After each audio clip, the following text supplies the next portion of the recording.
Good evening to the night owls. Good afternoon to the day walkers. And good morning to the rising dead. Welcome to Classified Culture. If you enjoy science fiction and horror stories, then you've come to the right channel. Our goal is to provide quality and original stories for listeners on a regular basis. Every day there will be at least one or two new stories for your listening pleasure. Help this channel grow as a community. You can help by sharing this video, giving it a like, leaving a message in the comments section, and subscribing to the channel. Your feedback and support is always appreciated. Well, I suppose that's enough said for now. It's time for me to do what you all have been waiting for. It's time to let the words I speak guide your imagination with a dark and twisted tale.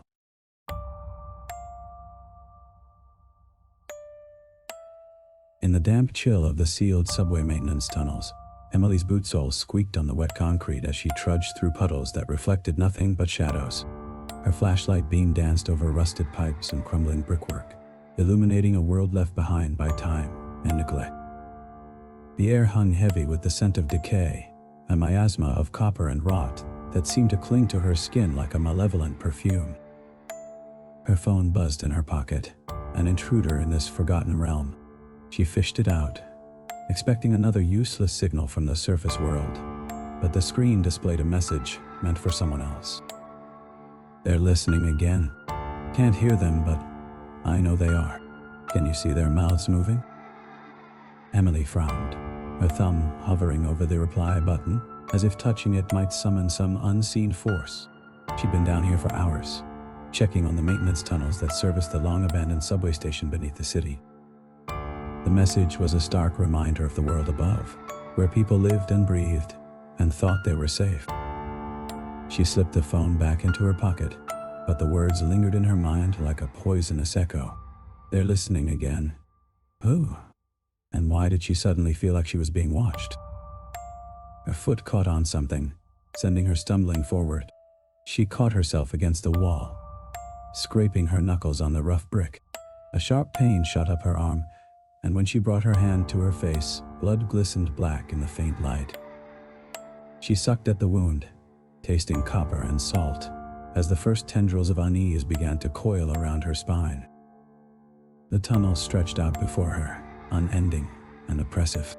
She felt small down here, insubstantial, like a ghost haunting these forgotten corridors. The silence was absolute, save for the distant drip, drip, drip of water, echoing through the darkness like some hellish metronome counting out the seconds of her life. Then she heard it, a faint clicking sound like a throat trying to force out words that refused to come. It echoed down the tunnel, bouncing off the walls until it seemed to come from all directions at once. Emily's heart hammered in her chest as she strained to listen, her breath coming in short, sharp gasps. Click, click, like. It came again, louder this time, insistent. She felt a sudden, overwhelming urge to run, to flee this place and never look back. But something held her rooted to the spot, some masochistic curiosity that demanded she face whatever horror lurked in the dark. She stepped forward, each footfall deliberate, as if walking on eggshells. The clicking grew louder, more frequent, until it was a constant symphony of shattered glass and broken bone. Emily's breath caught in her throat when she realized what it reminded her of, the sound of lungs struggling to fill with air, of desperate gasps for life. The beam of her flashlight fell upon a figure huddled against the wall, barely visible amidst the shadows. It was humanoid in shape, but any resemblance to humanity ended there. Its skin stretched taut over its bones like parchment, pulled so tight that it seemed ready to split at any moment. And its face, dear God, its face. Mouths gaped wide open, eyes stared blankly ahead, each one a silent scream frozen in time. There were dozens of them, perhaps hundreds, all fused together into one grotesque monstrosity. The clicking came from them all, a chorus of ruined lungs trying to speak through broken bodies. Emily's stomach lurched as she fought back the urge to retch. She knew she should run, should flee this place and never return, but her feet refused to obey. Instead, She stepped closer, drawn towards the abomination like a moth to flame. As she approached, one of the mouths twitched, its lips peeling back to reveal rows of shattered teeth. A rasping breath escaped it, followed by words that seemed torn from its very soul. Emily. Her name echoed down the tunnel, bouncing off the walls and reverberating in her mind until it was all she could hear. She staggered back, horror clawing at her insides as realization dawned on her. This thing knew her name. They're listening again. The message echoed in her mind, chilling her blood with its implications. Whoever, whatever, had sent that text, they were here now, watching, listening, and they knew her name. Panic surged through her like wildfire, and she turned to run, heedless of the darkness or the dangers it might hide. She could feel them behind her, their countless eyes boring into her back, their ruined lungs wheezing her name like a twisted prayer. Her foot caught on something again, sending her sprawling onto the concrete. Pain exploded in her knee, and when she looked down, she saw a bone jutting through torn flesh. Blood pooled beneath her, black as ink under the dim light of her flashlight. She screamed then, a raw, primal sound that echoed through the tunnel, like a challenge thrown down before some unseen foe.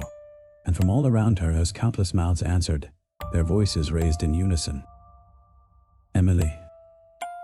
Their breath filled the tunnel, hot and moist against her skin, pressing down on her until she felt suffocated by their presence. She scrambled back, ignoring the agony in her leg, trying desperately to escape their touch. But there was nowhere to go. They were everywhere, surrounding her, invading her personal space with an intimacy that made her feel violated. Their hands reached for her, bony fingers clawing at her clothes, her hair, her skin. She could feel them tearing at her, shredding her flesh like paper. But she felt no pain, only the cold, creeping terror that filled every inch of her being. She screamed again, a sound torn from deep within her chest, raw and primal and full of despair. And still, they came, their ruined lungs wheezing her name, their shattered teeth clicking like 1,000 tiny bones breaking all at once. This was what it felt like to be consumed alive, she thought wildly. To have your very essence ripped apart molecule by molecule, until nothing remained but the echo of your own scream. Her vision began to swim as darkness claimed the edges of her consciousness. She could feel herself slipping away, dragged down into the abyss by the weight of their shared horror. And in that moment, she understood. This was how they hunted, how they fed, by taking you apart piece by piece, until there was nothing left but fear and madness. But Emily had faced fear before. She knew its taste, its touch, its relentless pursuit, and though it might consume her entirely, she would not go down without a fight. She reached into her pocket, fingers closing around the cool metal of her lighter. With a final, desperate cry, she struck the flame to life and threw it towards the nearest figure. The alcohol-soaked cloth caught fire instantly, casting grotesque shadows on the walls as the flames spread across its ruined body. The thing screamed. Emily came back to herself with a gasp, her body racked by violent coughs that sent shards of pain through her chest. The fire had burned out, leaving behind an acrid stench that mingled with the ever-present odor of decay and damp. She could taste it now, that smell, like old blood and rotten fruit lingering on the back of her tongue. It was enough to make her gag, but she couldn't afford to lose what little composure she had left. She lay there for a moment, listening to the echoes of her own ragged breathing, waiting for some sign that they were still out there, still hunting. But all she could hear was silence, heavy and oppressive, as if the very air was holding its breath in anticipation. Her leg throbbed like a heartbeat, each pulse sending fresh waves of agony up her spine.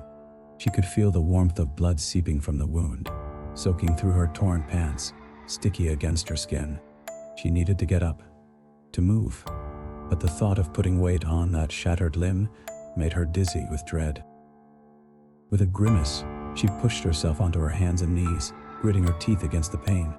Her palms slicked with sweat and something else, something thicker, warmer. Blood, she realized with a sickening lurch in her stomach. The fall had torn open her already abused knuckles, leaving them raw and pulsing. She forced herself to stand, one hand pressed against the cold wall for support. Her flashlight lay shattered nearby, its light flickering weakly before dying altogether. She left it where it was, too afraid to move away from the faint illumination it cast upon the darkness. As she limped forward, she became increasingly aware of another sensation, a tightness in her skin, like an elastic band pulled too taut around her body. It was most noticeable on her face, where the skin felt stretched too thin over her features, as if it might split at any moment. She resisted the urge to touch it, to press against that fragile barrier with her fingers. The sound reached her again then, barely audible above the pounding of her own heart, a rhythmic clicking, like dried leaves crunching underfoot or bones snapping in half. It echoed through the tunnel, bouncing off the walls and ceiling until she couldn't tell from which direction it came. But there was no mistaking its source this time, that chilling, damaged lung struggling to draw breath. Emily moved towards it despite herself drawn like a moth to flame. She had to know what made that sound, had to see for herself the horror that could reduce grown men and women to quivering wrecks. Her footsteps echoed loudly in her ears, each one punctuated by another click, click, click of that ruined lung. The tunnel opened up into a wider chamber, the walls lined with rusted machinery and decaying equipment. And there, in the center of the room, was the source of the sound. It was humanoid in shape, but barely recognizable as such beneath its grotesque fusion of forms. Limbs twisted and melted together, merging flesh and bone into a single, nightmarish mass. Heads pushed through shoulders like buds bursting forth from soil, each one staring blankly with sightless eyes, while mouths gaped wide, emitting that terrible clicking noise. Emily stood frozen in horrified fascination as she watched them move, if you could call it movement. It was more like a slow ripple passing through their shared flesh, causing limbs to twitch and heads to loll from side to side. They seemed almost thoughtful, as if considering some profound question. And then, as one, they turned towards her. Their eyes focused on hers, accusation writ large across their ruined faces. "Emily," they whispered, that single name passing like a shudder through each mouth. She felt it then, the power of that collective gaze like physical pressure, pushing down upon her chest until she could barely breathe. She stumbled back, retreating into the shadows at the edge of the chamber. But there was nowhere to hide from those eyes, no darkness deep enough to conceal herself from their sight. They knew her name, had claimed it as their own, and now they were hunting her with an intimacy that made her feel exposed, violated. Her foot caught on something again, a cable this time, its frayed ends snagging around her ankle like fingers reaching out to grab hold. She went down hard, scraping her palms raw against the concrete once more. Blood welled up instantly, dripping onto the ground with an almost obscene plopping sound. And then she smelled it, that same odor from earlier, only stronger now, cloying and sweet and revolting all at once. Copper and rot, mingling with the scent of her own blood until she could taste it on the back of her tongue again. It filled her nostrils, coating her throat, choking off her air supply until she thought she might suffocate from the sheer weight of its horror. Panic surged through her like wildfire, igniting every nerve ending and leaving her shaking uncontrollably. She could feel it then, that fear, coiling around her insides like a serpent preparing to strike. It was familiar, that feeling, the old friend she'd thought she'd left behind long ago. But now it was back, filling her with dread and despair, until there was nothing else but the raw, primal terror of being hunted. She forced herself to breathe, drawing in deep, shuddering lungfuls of air despite the stench that filled them. This was no time for panic, no time for weakness. She had faced fear before, had stared it down, and come out victorious. And she would do so again now, even if it meant facing her own darkness in the process. But first, she needed to get out of here. to escape this place and its monstrous inhabitants before they consumed her entirely. With renewed determination, Emily dragged herself back onto her feet, ignoring the pain that lanced through her leg with each movement. She limped towards the far wall, using it as a crutch while she struggled to formulate some plan of action beyond simply running for her life. And then she heard it again. That soft whispering, like leaves rustling in an autumn wind. Only this time, it wasn't just their lungs wheezing her name. This time, they spoke in her voice. "Emily," they said, mimicking her tone perfectly. "Emily, Emily, Emily." It was as if they were trying on her identity for size, tasting the shape of her words upon their tongues before discarding them like so much refuse. She felt a shiver run down her spine at the sheer violation of it, the intimate invasion of something sacred and personal. And suddenly, she understood why they had chosen her, why they had whispered her name in those shadows, drawn her deeper into this labyrinth of fear and despair. They wanted to know her, to consume her essence just as they had consumed those others before her, to become Emily, so that they might hunt her down all the more easily. She staggered away from them, away from that terrible mimicry of herself, desperate now to put distance between them before they could claim another piece of her soul. Emily stumbled away from the grotesque chorus of her own name, each echo sending a fresh jolt of revulsion through her. The sound seemed to chase her like a physical thing, nipping at her heels as she limped deeper into the tunnels. She could feel it now, the true horror of this place, sliding around inside her like a snake prepared to strike. The smell of decay was overpowering here, clinging to every surface with sticky tenacity. It filled her nostrils and coated her tongue, making her gag reflexively each time she drew breath. But worse than that was the sound, the unmistakable crunch of bone grinding against bone, punctuated by wet, tearing noises that made her stomach heave in protest. There was no visible source for these sounds, no living mouth to blame them upon. They seemed instead to emanate from all around her, seeping up through the very walls themselves, as if they were alive with some terrible hunger. She could feel it too, that same hunger gnawing at the edges of her mind, whispering promises of satisfaction if only she would give in, surrender herself completely. No, she would not submit to this madness, not while there was breath left in her body and strength remaining in her limbs. Emily pushed on, driven by some desperate instinct to outrun the horror that clung to her like a second skin.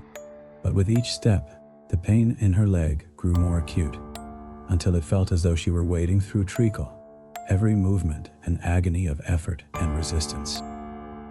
And then she saw it, graffiti scrawled across the wall in what looked like blood. It was crude, abstract stuff at first glance, mere splashes of color against the grimy stone. But as she drew closer, Emily began to notice something strange about these markings. They seemed almost alive. The longer she stared at them, the more they seemed to shift and change before her eyes, twisting into new forms that defied explanation. It was as if they were trying to communicate with her, to speak in a language only they understood. And perhaps they were, for every time Emily looked away, the graffiti would reset itself, returning once more to its original configuration. She reached out tentatively, fingers brushing against the cold stone wall.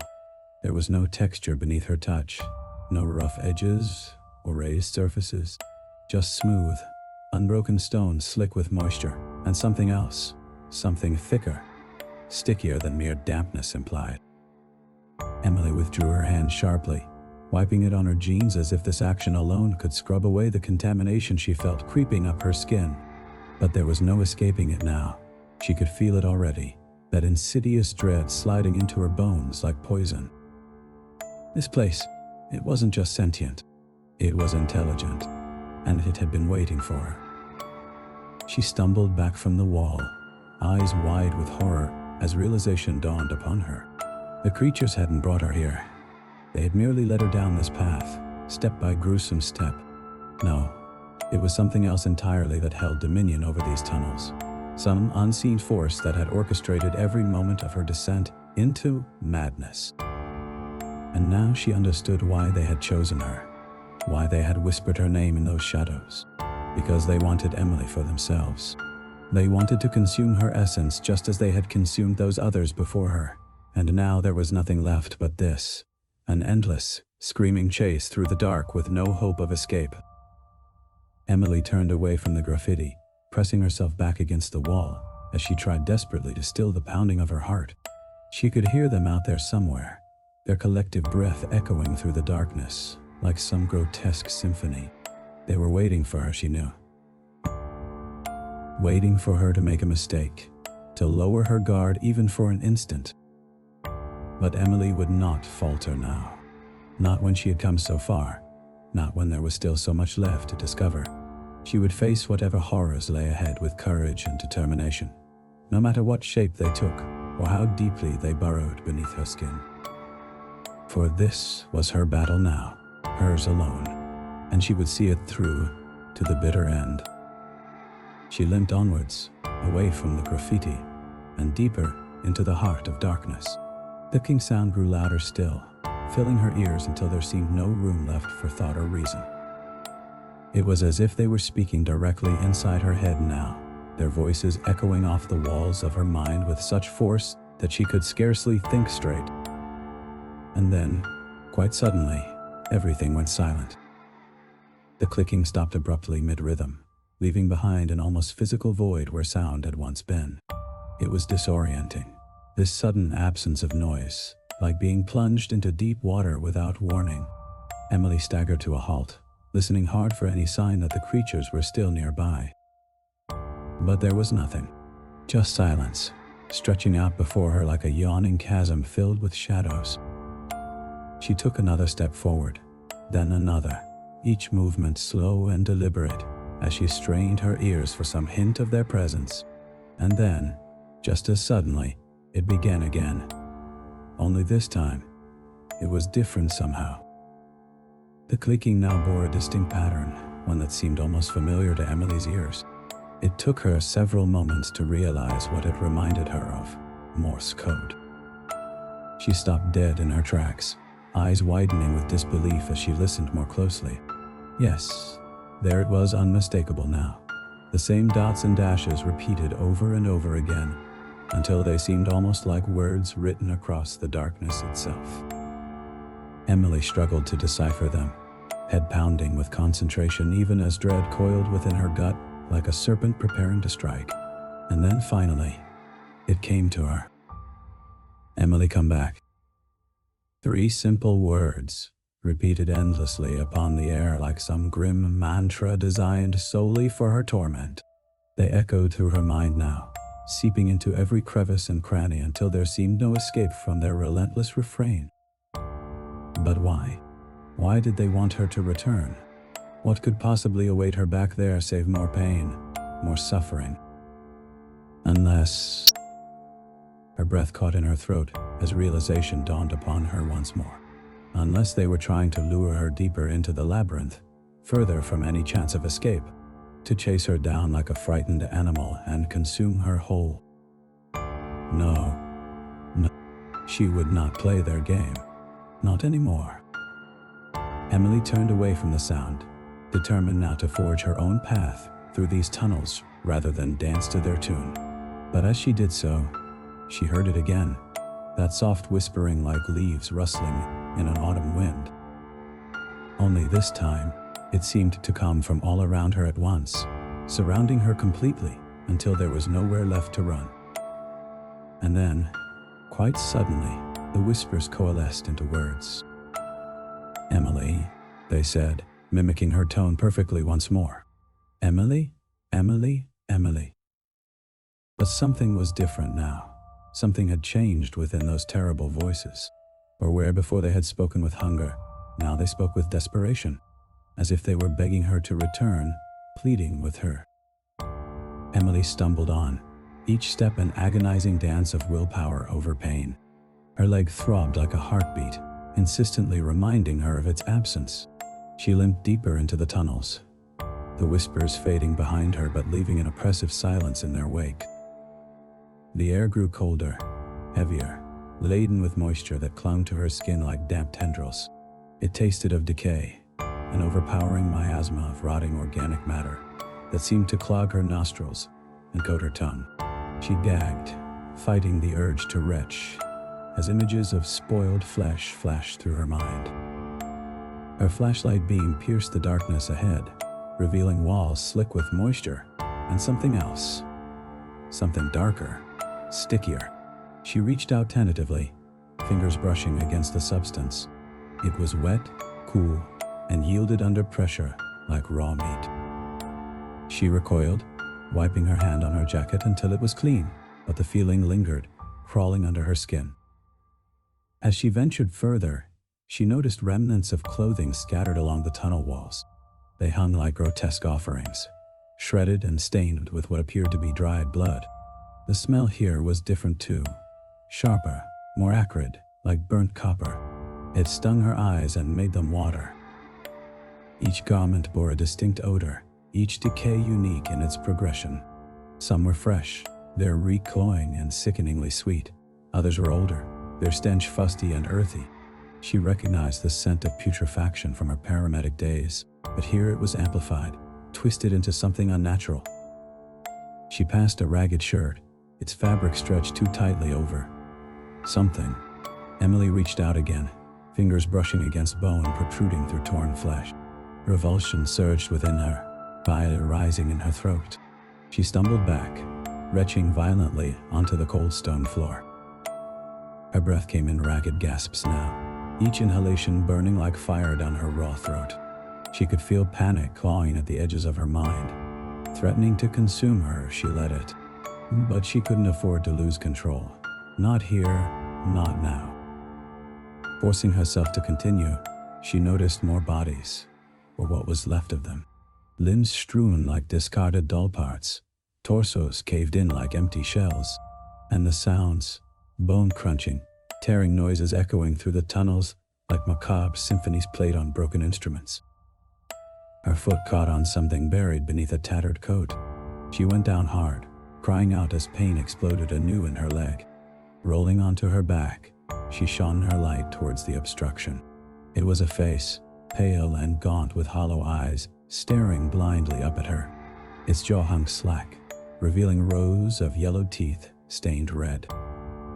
Emily scrambled backwards, horror coiling within her like a physical thing. She felt it then.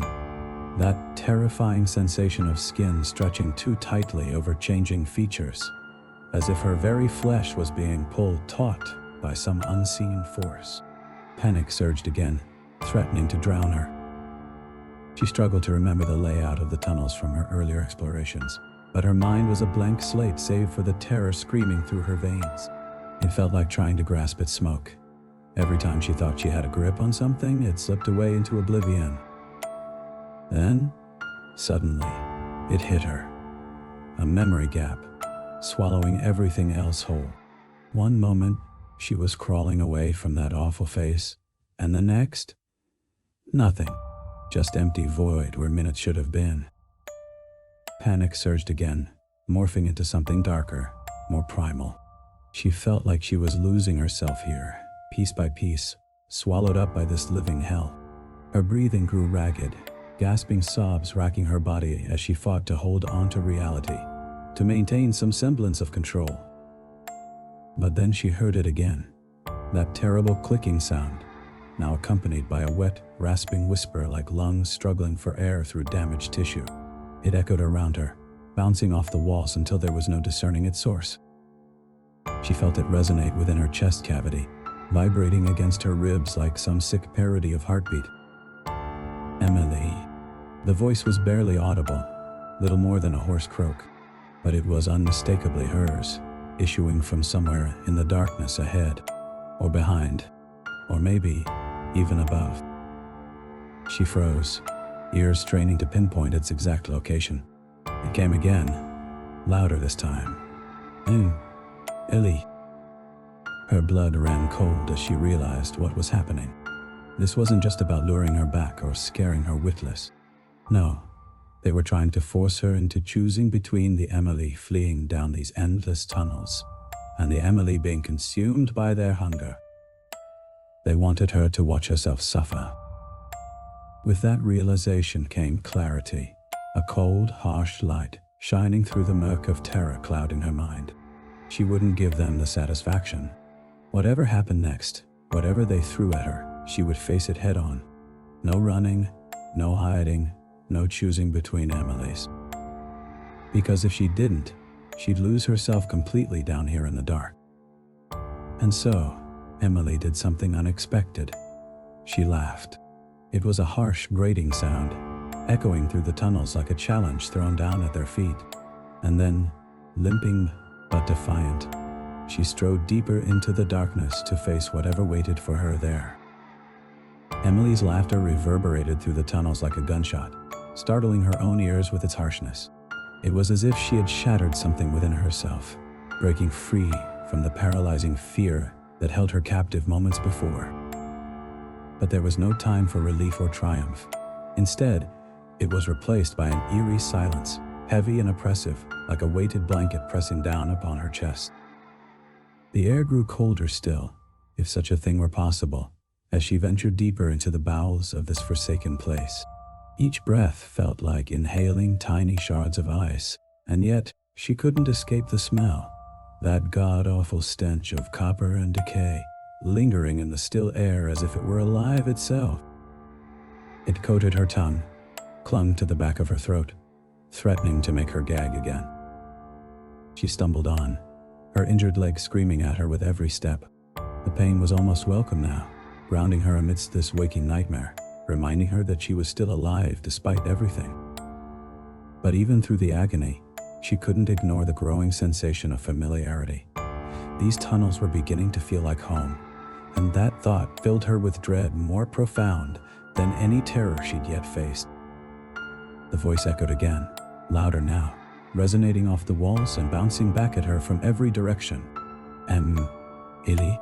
It sounded closer this time, more insistent, as if its owner were growing impatient with her defiance. She could feel it vibrating within her own ribcage, rattling against her bones like some macabre tune played solely for her benefit.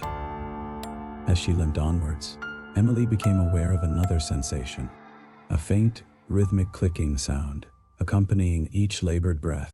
It was barely audible at first, but with every step it grew louder, until it felt as though her very lungs were being crushed under immense pressure. She could practically hear them straining against the damage wrought upon them, struggling to draw air into their ravaged tissue. Each inhalation burned like fire, scorching her throat raw and leaving behind a metallic tang she knew all too well from years spent tending to wounded patients.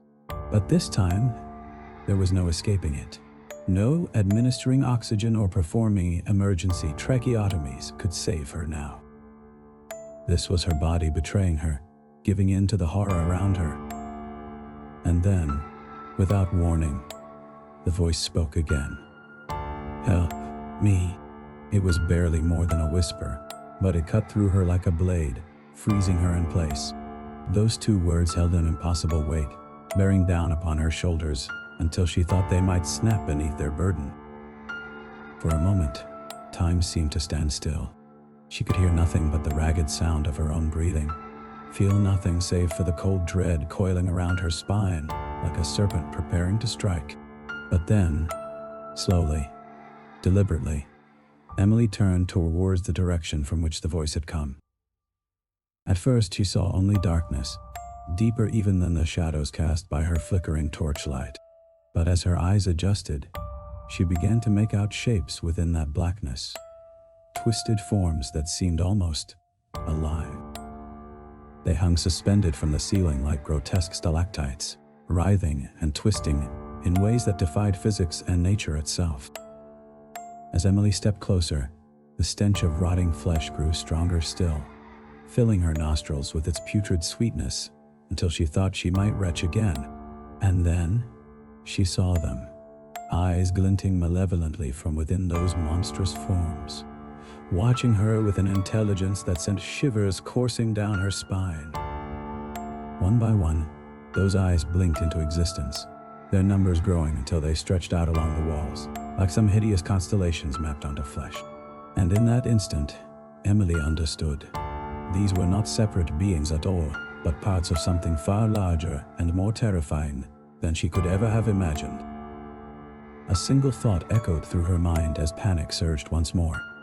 This is how they hunt.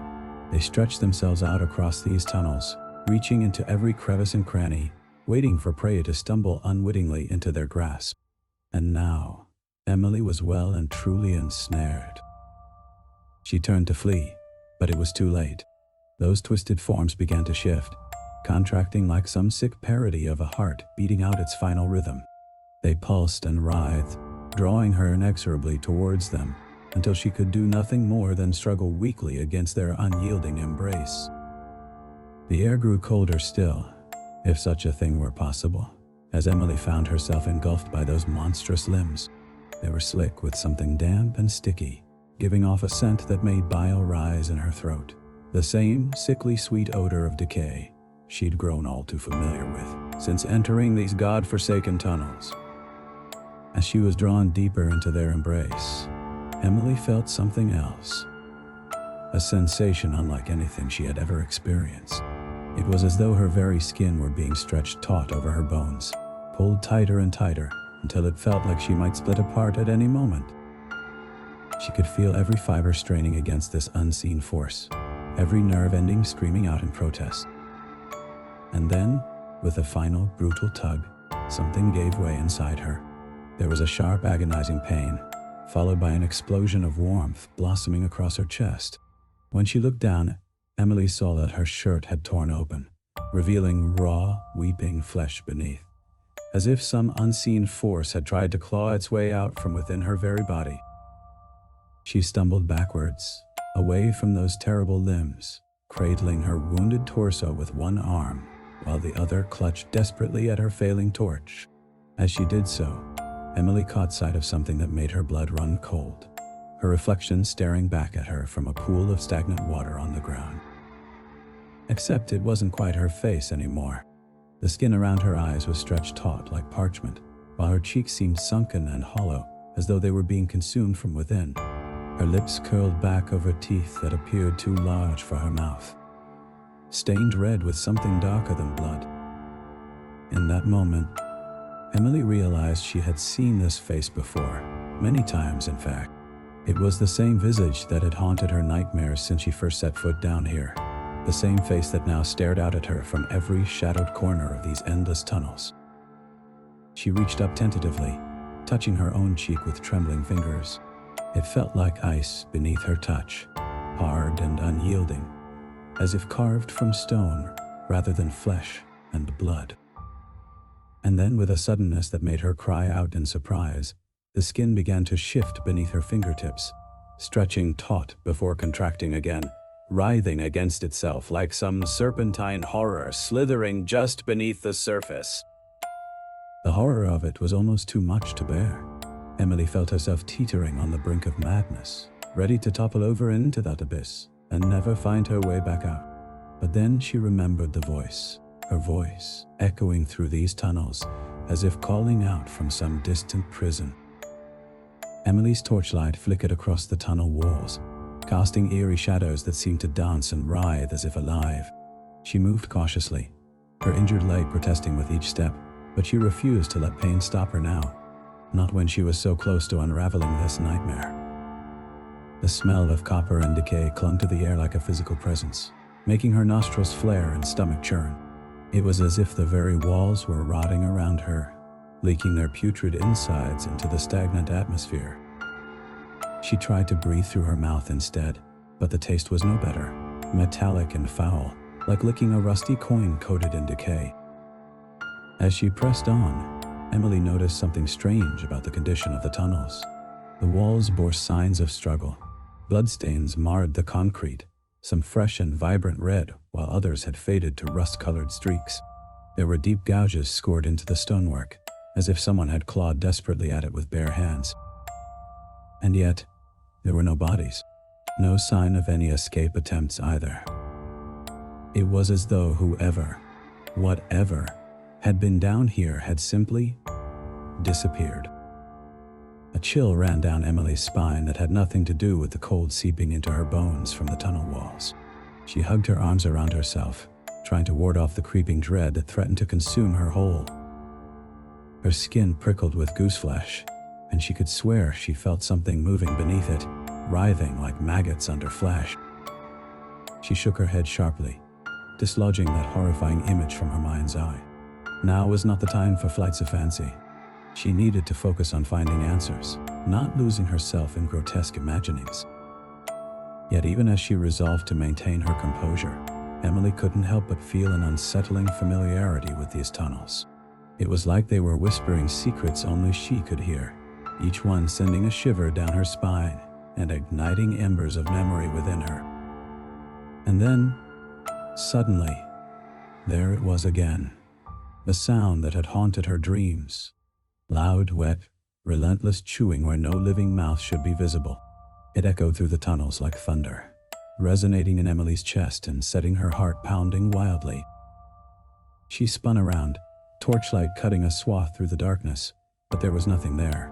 Nothing human, anyway. Instead, she found herself staring at more of those twisted, writhing shapes hanging from the ceiling like grotesque stalactites. They seemed to have multiplied since last time, their numbers swelling as they stretched and pulsed in the flickering light. Emily backed away slowly, eyes locked onto the monstrous forms above her. She could feel the weight of their gaze, heavy and oppressive, pressing down on her like a physical force. Her breath came in ragged gasps, lungs burning with each effort, but she barely noticed the discomfort. All her focus was consumed by those awful things hanging above her. And then, without warning, one of them dropped down directly into her path. It was a man, or at least, it had been once. Now he was nothing more than a twisted parody of humanity, his limbs elongated and distorted as if sculpted from melted wax left too long in the sun. His skin stretched taut over his bones like parchment, pulled so tight that it seemed ready to tear apart at any moment. But what truly sickened Emily were the eyes. They bulged grotesquely from their sockets, milky white and sightless, yet seeming to stare right through her, nonetheless. And his mouth. God, his mouth was a ravenous maw filled with teeth that seemed too large for his head, stained red with something darker than blood. He lunged at Emily before she could react, hands reaching out like talons. She stumbled backwards, dropping her torch as she threw up her arms to protect herself. His fingers raked across her forearms, sharp as claws, drawing lines of fire in their wake. Emily cried out, pain lancing through her like lightning. But there was no time for weakness. She drove her knee up into his stomach, feeling something give way beneath the impact. He staggered back slightly, long enough for her to wrench one arm free and drive her fist into his face with all her might. There was a satisfying crunch of bone on cartilage. Then his head snapped back, and he crashed heavily onto the ground and at her feet. Emily stood there panting, eyes wide with shock and horror as she stared down at what she had done. The thing that lay before her bore little resemblance to the man it once was. Its face was a ruin of shattered bone and torn flesh, teeth exposed in a grimace of agony or rage. Emily couldn't tell which. And then, as if on cue, the sound of chewing echoed through the tunnels once more. Louder this time, closer somehow, even though there was no visible source for it. It seemed to come from everywhere and nowhere all at once, surrounding her completely until she felt like she was drowning in that awful noise. Emily turned slowly, scanning the darkness with frightened eyes. She could feel them now, countless unseen horrors pressing against her skin from every side, stretching her flesh taut over her bones as they strove to consume her whole. She could almost see their shapes moving beneath her skin, like worms wriggling under soil, eager to burst forth and feast upon her living flesh.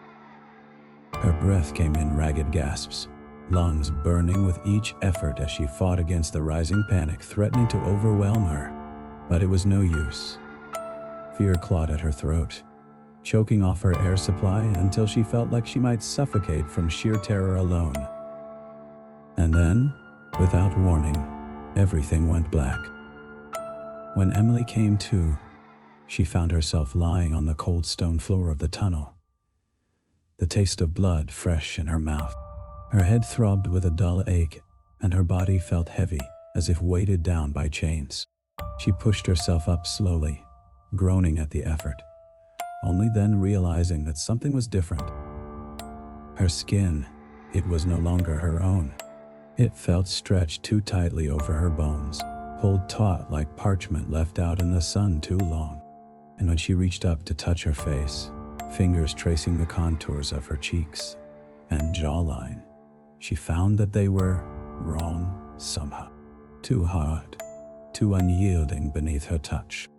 Panic surged within her once more, but before it could consume her entirely, Emily remembered something else. Memory gaps during moments of panic.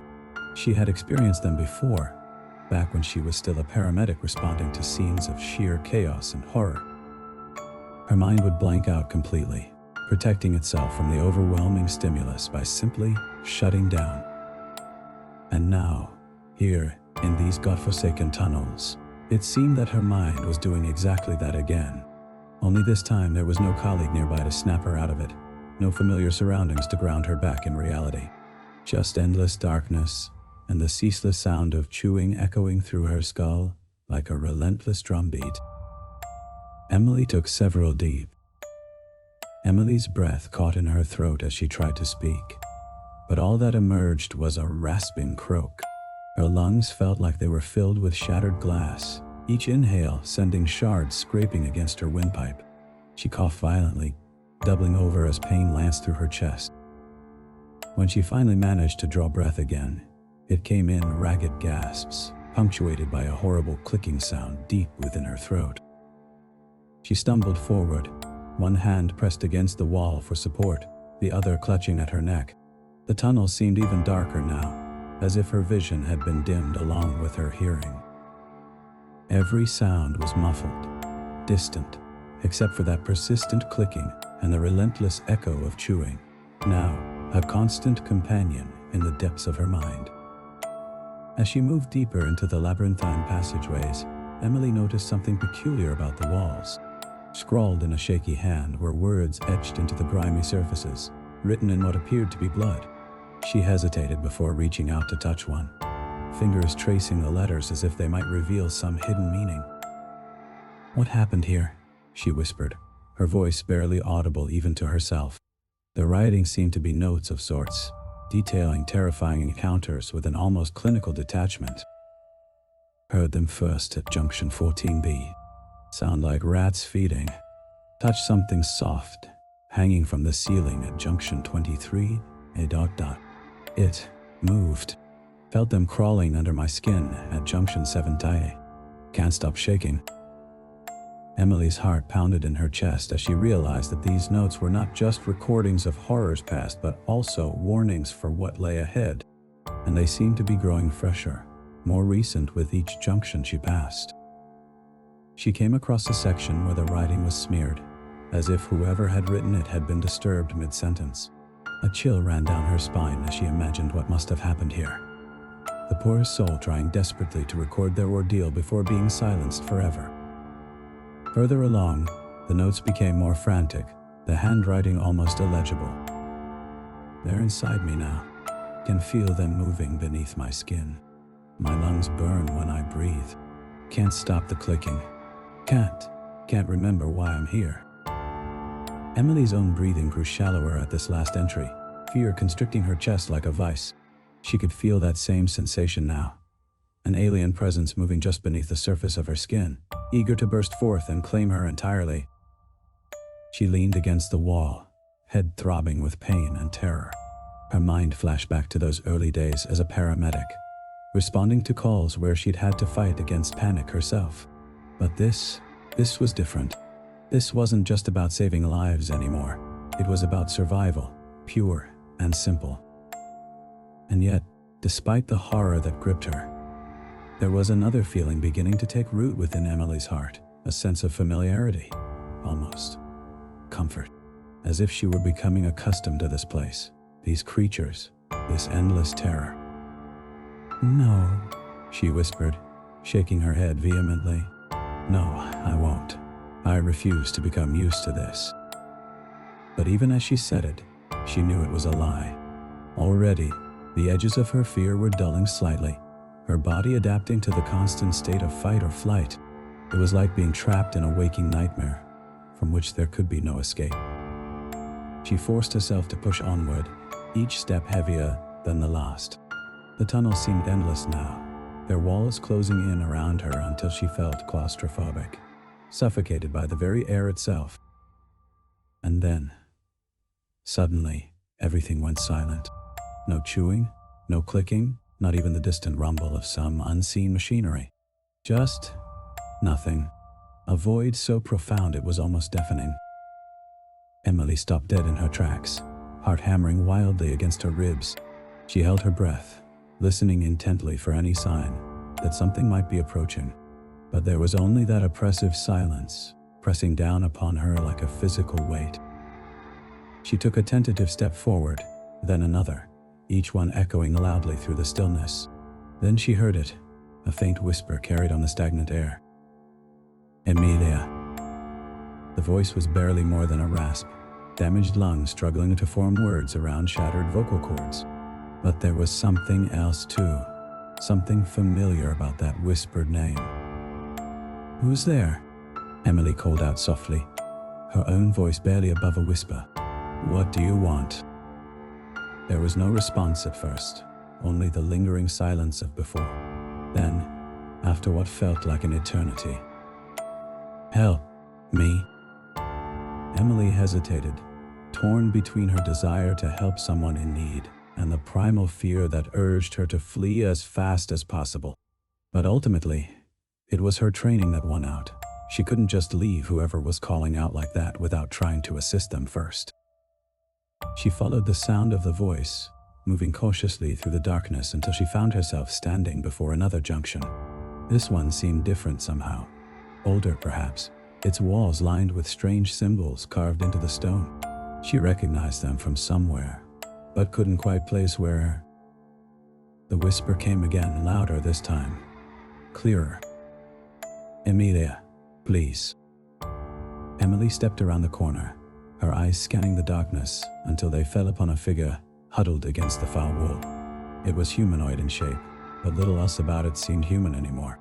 Its skin stretched taut over bones that seemed too large for its frame, while milky white eyes stared out blankly from beneath a shock of matted hair. And yet, there was something familiar about those eyes, something she couldn't quite put her finger on until the figure spoke again. "Emily, it's me," she gasped, recoiling as if struck. That voice, it belonged to someone she knew, someone she cared about deeply. But how could that be? How could this grotesque creature before her possibly be? Then realization dawned, cold and brutal. This was what had happened to the people who hadn't made it out of these tunnels alive. They hadn't been consumed entirely by whatever force resided here. They'd been absorbed. Emily stumbled back, horror welling up within her anew as she understood finally what that meant. Not just for those poor souls trapped down here, but also for herself, if she couldn't find a way out soon. "Emilia," the creature rasped again, reaching out towards her with elongated limbs. "Don't leave me." She turned away, unable to bear the sight of what had once been a friend, now twisted into something monstrous beyond recognition. As she did so, she caught sight of more writing on the wall behind him, not notes this time, but words scrawled in haste. "We are all connected here. One organism, one mind. No escape." Emily felt bile rise in her throat as she read those final words, knowing deep down that they were true. This place, it had changed everyone who'd entered it, binding them together into something far greater and more terrifying than any we. Emily stood frozen, her breath coming in ragged gasps as she stared at the words carved into the wall. The smell of copper and rot hung heavy in the stagnant air, filling her nostrils with each inhale, threatening to overwhelm her senses. She could taste it on her tongue, acidic and foul, like iron filings mixed with decay. Her eyes flicked back to the creature huddled against the wall. No, not a creature, not entirely. The face that had once belonged to a friend now stretched too tightly over its changing features, bones shifting beneath skin, like some grotesque puzzle box designed by madness itself. "Emilia," it rasped again, reaching out towards her with hands that seemed too long, too thin, fingers ending in sharp points rather than nails. "Please, help me." Emily felt a surge of panic rise within her, threatening to consume all rational thought. She took a step back, then another, until she collided with something solid behind her. Her heart hammered wildly against her ribs as she turned around, coming face to face with another figure suspended from the ceiling by thick ropes of flesh that pulsed with sickening regularity. Body bags hung like grotesque fruit from the ceiling, dozens upon dozens of them, each containing a person seemingly asleep but displaying signs of forced transformation. Their skin stretched taut over limbs that twitched and spasmed as if trapped in some terrible dream, while faces pressed against the thin fabric bore expressions of terror and agony. Emily's stomach lurched, threatening to empty its contents onto the cold stone floor beneath her feet. She swallowed hard, forcing down the bile as she backed away from the macabre display, one hand reaching out blindly behind her until it found purchase on something solid, a door handle. She turned it, shoved the door open, and stumbled inside. The room beyond was vast, filled with tables covered in instruments designed for torture rather than healing. Saw blades rested beside hammers. Needles lay scattered amongst an array of knives, each one gleaming wickedly under the faint light cast by the flickering bulb overhead. Emily's breath caught in her throat as she took in the scene, memories flooding back of another time, another place where she'd stood helpless before such implements of suffering. She could almost feel the cold steel against her skin again, hear the screams echoing around her as they worked their terrible magic. No, not here, not now.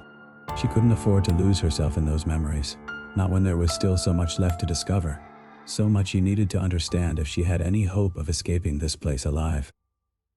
She moved deeper into the room, her eyes scanning the tables until they fell upon something that made her heart stop dead in her chest. Lying there, amidst all manner of horrifying tools, was a body, or at least what remained of one. It was hard to tell where flesh ended and metal began, for embedded within the corpse were countless needles, each one glinting menacingly as they caught the light. Emily approached cautiously, her footsteps echoing ominously in the cavernous space. As she drew closer, she saw that the body was not quite as it seemed at first glance. Rather than being impaled upon the needles, they appeared to have grown there, sprouting from flesh like some sickening parody of hair. She reached out tentatively, fingers brushing against one of the metallic strands. It felt cool beneath her touch, almost silken, and she shuddered involuntarily at the contact. Then, without warning, it moved, just a fraction, but enough to make her snatch her hand away as if burned. A low moan echoed through the room, raising the hairs on Emily's arms and sending a shiver down her spine. She turned slowly, eyes scanning the darkness until they fell upon another figure suspended from the ceiling, this one writhing in its shroud like a worm caught on a hook. "Don't let them take me." The voice was barely more than a whisper, yet Emily heard it clearly despite the distance between them. It resonated within her chest, setting off alarm bells that screamed at her to run, to flee this place while she still could. But she couldn't leave. Not now. Not when she finally understood what was happening here. This wasn't just some random collection of tortured souls. No, these people had been chosen, brought together by something far greater than any force she could comprehend. They were connected, bound together into one organism, one mind, and that meant there was no escaping it. Not truly.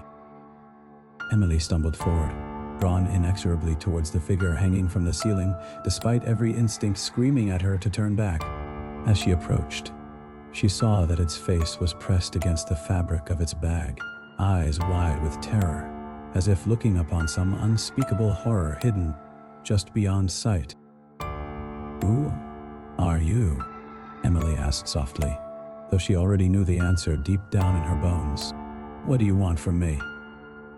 The figure twitched violently, limbs thrashing within their confinement as it struggled against unseen bonds. Then suddenly, its head turned towards her, milky white eyes fixing upon hers with an intensity that made her recoil. "You," it hissed, voice distorted by whatever force held it captive. "You are the one who will complete us." Emily felt a chill run through her, settling deep within her marrow like ice. She wanted to deny it, to scream out against such madness, but she knew, oh how she knew, that this was true. This place had called to her from the beginning, whispering promises of belonging, of acceptance, even as it sought to consume all that made her who she was. She took a step back, then another, until she felt the cold steel of one of those terrible tables pressing against her legs. Her hand reached out blindly, fingers closing around something cool and smooth. A scalpel, perhaps, or maybe just another needle designed for torture rather than healing. It didn't matter now. None of it did. For here in this place, surrounded by the echoes of suffering and screams, Emily finally understood what she must do if she ever hoped to escape. And so, with trembling hands and a heart filled with dread, she began her final descent into madness. Emily stood before the pulsating mass, her heart pounding in her chest like a drummer's frenzied solo. The creature was enormous, filling the cavernous space entirely, its amorphous body writhing with limbs that were not quite human, eyes that bulged and blinked independently, mouths that opened and closed without sound. It was an obscene parody of life, a mockery of everything she had ever known. The air was thick with the scent of copper and rot, the smell of old blood and decaying flesh. It coated her tongue, cloyed in her nostrils, making her want to retch. But she held herself together, for there was no escaping this confrontation now. You are it," Emily whispered, her voice barely audible even to herself. The creature seemed to swell at her words, its surface rippling like liquid flesh. She felt a cold sweat bead on her forehead, trickle down her spine as realization dawned upon her. "Yes," the creature hissed, its voice coming from all around her, echoing off the stone walls until it was impossible to tell where it originated. Its throats clicked wetly before each word, like pebbles rattling in a dry well. "I am what you have sought, Emily. I am the one who has called to you since your arrival." Emily's breath caught in her throat as she heard her name on that monstrous tongue. She had felt it, hadn't she? The inexplicable pull towards this place, this horror. It was because of him. No, not him. It. This thing. "Why?" she asked, her voice barely more than a whisper. "Why do you want me?" The creature laughed then, a sound like meat being ground between stones. "You are the key, Emily," it said, its voice shifting into something almost pleasant, almost human. "With you, we can finally be free." Emily's mind raced, trying to grasp at thoughts that slithered just out of reach. Free from what? From where? "And if I refuse?" she asked, already knowing the answer. The creature seemed to consider this for a moment before replying. "Then you will suffer as they have suffered." It gestured towards the walls, where Emily could see now that there were more figures hanging limp and lifeless. They wore the same bag over their heads, the same shroud like a worm caught on a hook.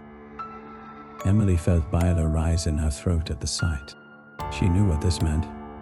She had seen it before, in her dreams, her nightmares. This was the fate that awaited her if she refused to comply. "But, by me?"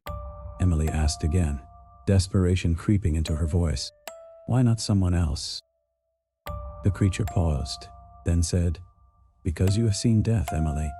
You have tasted it on your lips, felt its cold touch upon your skin. You understand its power, its allure." Emily recoiled as if struck, the truth of those words resonating deep within her. She had faced death countless times in her career as a paramedic, had held it at bay with her skills and knowledge, but she could not escape it entirely. Death was always there, lurking just around the corner, waiting for its chance to strike. And now, the creature continued, its voice growing louder, more insistent, It is time for you to embrace that power fully. Emily felt a chill run through her, settling deep within her marrow like ice. She knew what she must do, could see no other way out of this madness. But still, she hesitated, some part of her refusing to accept this fate. "Come to me, Emily," the creature whispered, its voice soft and seductive now. "Let us be one. Let us become complete." Emily took a step forward, then another, until she stood directly before the pulsating mass. She could feel its hunger, its need for her to join with it, to become part of it. It was terrifying, yes, but there was something else too, a sense of belonging, of acceptance. She reached out tentatively, her fingers brushing against the creature's surface. It felt like warm jelly beneath her touch, alive and shifting, inviting her to delve deeper. She could feel its pleasure at her contact, hear it hum with satisfaction deep within itself. But then she heard something else too, a faint chewing sound, rhythmic and unsettling, coming from somewhere inside the creature. It was the sound of teeth meeting bone, of flesh being torn apart, swallowed whole. Emily snatched her hand back as if burned, horror gripping her heart like a vice. This was not belonging. This was consumption, devouring. This thing would not accept her willingly. It would take her by force, tearing her apart piece by piece until nothing remained but empty skin and broken bone. Panic surged through Emily, setting her nerves ablaze with terror. She turned to flee, but found that she could not move, her legs rooted to the spot like ancient trees. The creature laughed again, a sound like grinding stone, as it began to change around her. Its limbs elongated, reaching for her, their ends splitting open to reveal rows upon rows of tiny teeth. They snapped and gnashed at the air, eager to rend flesh from bone. Emily screamed, trying desperately to back away, but still, she could not move. Then suddenly the creature was upon her, its limbs wrapping around her like living ropes, pulling her closer until she could feel its breath on her face, hot and damp and putrid. Its eyes bored into hers, filling her vision entirely, drowning out everything else in their endless hunger. Emily screamed again, a sound filled with terror and despair, as the creature's mouth opened wide before her, wider than should have been possible for any living thing. She saw then what lay within, not teeth or tongue, but a yawning chasm of darkness that seemed to go on forever. And into that void she fell, tumbling headlong into madness, into horror beyond anything she had ever known. The last thought that flashed through her mind before the darkness claimed her entirely was this: I am becoming accustomed to the horror. But it did not matter now, for there was no escape from this fate. Emily woke with a gasp, her body convulsing as if shocked by electricity. She was no longer in the tunnel, but sprawled on the grimy floor of the maintenance room, where she'd first heard the voice calling out to her. Her head throbbed, and her limbs felt heavy, sluggish, as though they were not quite hers anymore. She pushed herself onto her hands and knees, panting heavily, her breath coming in ragged gasps like a damaged respirator. Each inhale was a battle against the constriction in her chest, each exhale a rattling wheeze that seemed to echo through the empty room. She felt changed, different. Her reflection stared back at her from the dark window of the room's single door, eyes wide and wild, skin stretched too tightly over her face like parchment pulled taut. Her features were shifting, as if something beneath the surface was struggling to break free. She could feel it too, a writhing, crawling sensation under her skin, like maggots burrowing through flesh. Panic surged within her, but she pushed it down, focusing instead on what mattered, escaping this godforsaken place once and for all. She stumbled towards the door, each step echoing loudly in the silent room.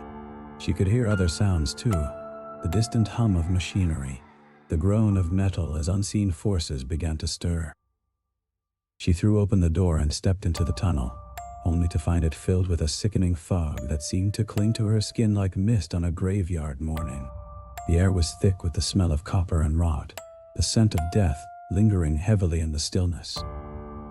She could hear something too, a faint whispering sound, like voices carried on the wind, but never quite forming words. Emily moved forward cautiously, one hand trailing along the wall for guidance, the other pressed against her chest where she could feel her heartbeat, steady and strong, despite everything. Then it began to falter, stutter, as if something was interfering with its rhythm. A sudden, blinding pain lanced through her skull, and she stumbled to her knees, clutching at her head with both hands. The whispers grew louder, more insistent, until they filled her mind entirely, drowning out all other thoughts, all other sensations. She could hear them now, clear as day. "Join us," they hissed. "You belong here." She tried to scream, but no sound came out, only a choking gasp that seemed to satisfy the voices somehow. They laughed then, a chorus of broken, ruined laughter that filled her with dread and despair. The lights flickered on suddenly, casting eerie shadows along the walls of the tunnel. Emily looked up, her eyes wide with terror, as she saw what was happening. The trains were moving, their carriages jerking into life one by one like mechanical marionettes being pulled by unseen strings. She watched in horror as they began to converge on her position, their headlights blazing eerily through the fog. She could hear the screech of metal against metal, the groan of ancient engines grinding into gear, all of it mingling with the insidious whispers that now echoed through every inch of the tunnel. Emily tried to run, but it was too late. The trains were upon her, their relentless advance pushing her back until she found herself trapped between them, a tiny figure dwarfed by their immensity. She could feel the heat radiating from their metal bodies, smell the acrid scent of burning oil and ozone as they bore down on her. Then, with a final shuddering groan, they came to rest around her, encircling her completely like some bizarre mechanical cage. The lights flickered again, plunging the tunnel into darkness, save for the dim glow of emergency exit signs that seemed to watch her like malevolent eyes. Trapped, no house, helpless, alone. Emily felt a cold, dreadful realization wash over her as she understood. This was not an ending. It was only the beginning. The entity had infiltrated everything, every machine, every inch of these godforsaken tunnels. And now, with her at its core, it would spread like a plague, consuming all that it touched until there was nothing left but darkness and decay. She screamed then, a sound filled with terror and despair, as the lights flickered one last time before plunging her into utter blackness. But even as her voice echoed through the tunnels, she knew that nobody would hear her. Nobody would come for her.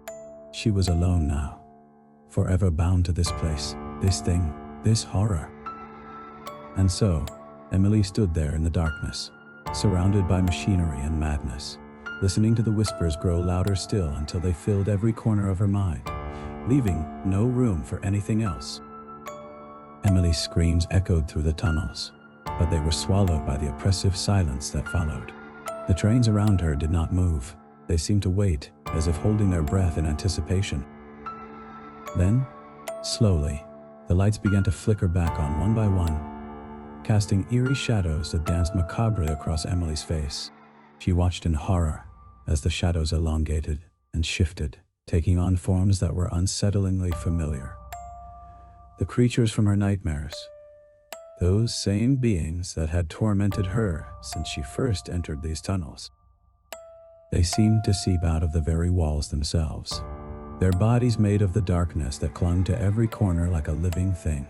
Their eyes glowed with an otherworldly light as they turned towards Emily, their faces contorting into grotesque smiles filled with jagged teeth. Emily tried to back away, but there was nowhere to go. She was trapped, surrounded by these monsters born from her own fears and the entity that had taken root within her. Panic surged through her veins like wildfire, but she forced herself to remain still, to breathe deeply despite the constriction in her chest. Because something else was happening now. The creatures were changing. Their forms shifted and morphed until they resembled not just Emily's fears, but also those of others. She saw faces she recognized, colleagues from work, acquaintances from the city above, all twisted into nightmarish parodies of themselves. And then, one face among them stood out, chillingly familiar, her own. It stared back at her with hollow eyes, its mouth open wide in a silent scream that mirrored Emily's own expression. The sight was unbearable, a mirror held up to her soul reflecting nothing but madness and despair. As suddenly as it had begun, the transformation ended. The creatures stood there now, not just reflections of Emily's fears, but also those of everyone who had ever set foot in these tunnels. And with that realization came another, even more horrifying. This was only the beginning. The entity within her had awakened fully now, its power amplified by Emily's own terror and desperation. It had reached out through her memories, her fears, her very essence, and it had brought forth every nightmare ever born in these tunnels to life. They were all connected now. Emily, the entity, the creatures, the tunnels themselves, bound together in a twisted symphony of horror that would never end. Emily fell to her knees, defeated, as the creatures moved closer, their forms blending into one another until they formed an unbroken circle around her. She could feel them pressing against her mind, their whispers echoing through every inch of her being, filling her with dread and despair. But amidst the cacophony of fear, something else stirred within Emily, a spark of defiance, small but fierce. She looked up at the creatures, her eyes blazing with sudden determination. If this was to be her fate, then so be it. She would face it head-on, unafraid and unyielding. "Come on then," she whispered, her voice barely audible yet echoing through the tunnels like thunder. "Let's get this over with."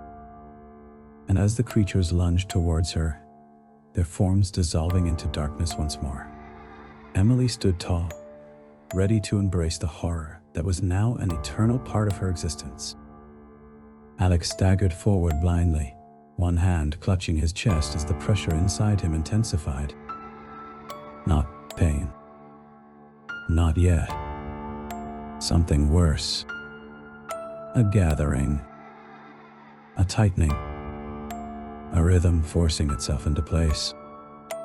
He could feel it now, deep beneath bone and muscle, a second pulse forming inside his ribcage, slower than his own heart, heavier, more deliberate. Waiting. Learning. Then, thump. His vision blurred violently. The sound didn't echo through the room. It echoed through him. Alex dropped to his knees, gasping as the pressure in his chest doubled. His breath came out in short, jagged bursts, each inhale forced, each exhale measured. Timed. Controlled. He pressed both hands against his sternum, fingers digging into flesh, as if he could hold himself together through sheer force of will. But something inside him shifted again. Expanded. Claimed territory.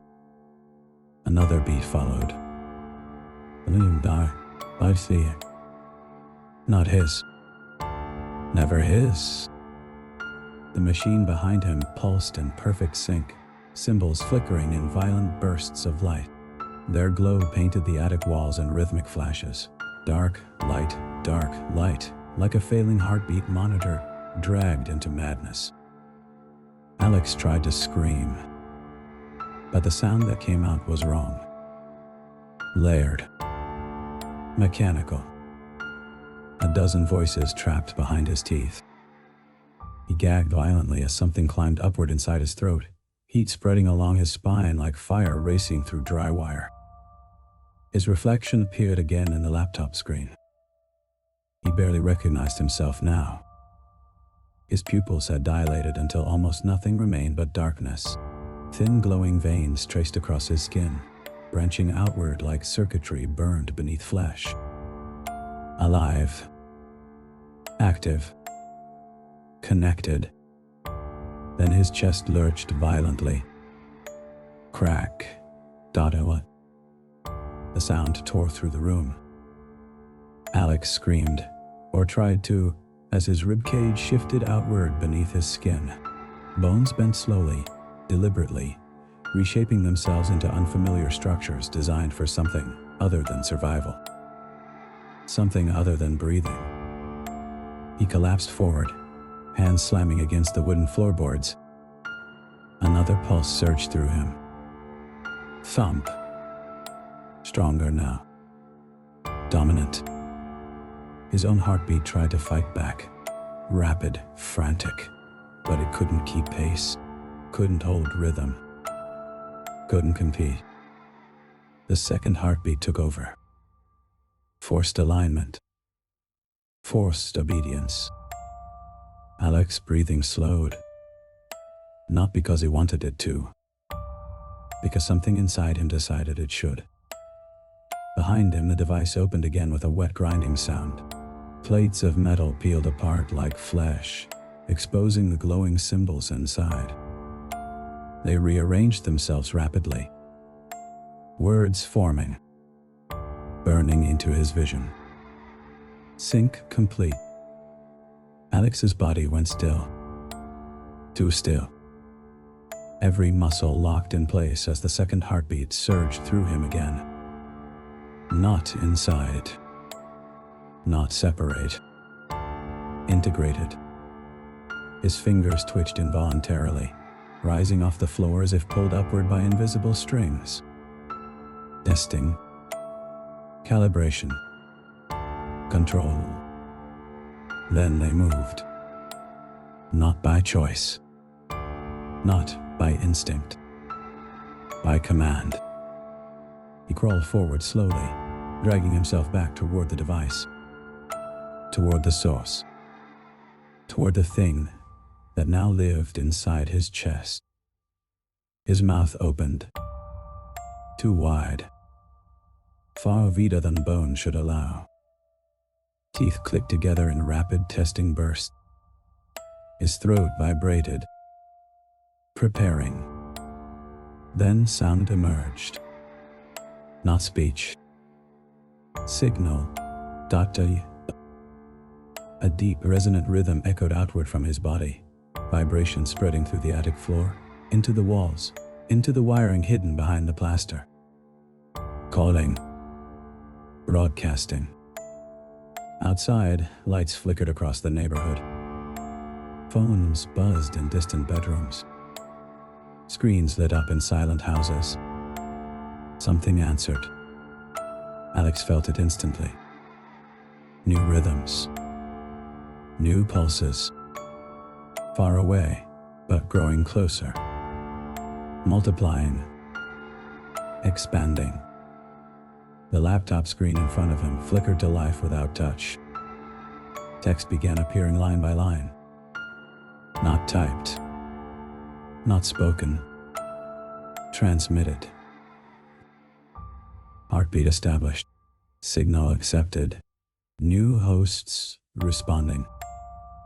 Alex tried to resist. Tried to scream. Tried to tear his own chest open. But his arms wouldn't obey him anymore. Nothing did. The second heartbeat surged again. Thump, but he. And this time, his own heart didn't answer. It had fallen silent. Replaced. The attic lights dimmed to a dull red glow.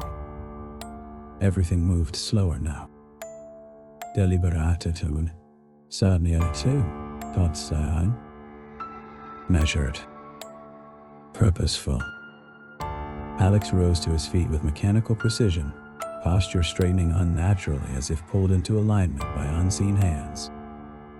His reflection stared back at him once more from the laptop screen. Eyes glowing faintly. Chest rising and falling in perfect steady rhythm. Not breathing. Pumping. Driving. Maintaining. He wasn't alive anymore. He was functioning. Another line appeared on the screen. The final one. The one that sealed everything. Primary heartbeat online. Alex stood motionless in the dim attic light, listening, feeling, counting, waiting, and somewhere far beyond the house, new heartbeats began answering his call.